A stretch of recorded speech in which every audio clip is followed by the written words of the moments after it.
waxaan leeyahay inna lillahi wa inna ilayhi raaji'uun runtii waa maalin aad u xanuun badan oo dhamaanteen qalbiyadeena taabanaysa qof walba Soomaaliya qalbigeeda taabanaysa qaranka Soomaaliyeed iyo bulshada Soomaaliyeed ee guud ahaanba ay u adeegayeen dadkaas marxuumiinta ah ee maanta horteena yaala waxay iga dambeey doonaa madaxda qaranka oo halkan taagan dihi maayo hadal badan waxaan guud ahaan ciidanka xoogga dalka Soomaaliyeed iyo ciidamada qalabka sida iyo qaranka Soomaaliyeed bulshada Soomaaliyeed ba uga tacsiyeynaya geerida xanuunka badan runtii nagu dhacday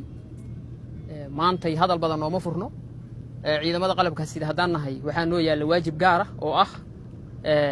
inay nimanka cadawga ah ummadda Soomaaliyeed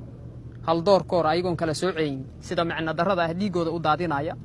oo sida joogtada ah runtii ummadda Soomaaliyeed qalbiyadooda xanuunka u dareensiinaya waajibka ay leeyihiin inaan ka oofino hadii Ilaahay ogolaado waana u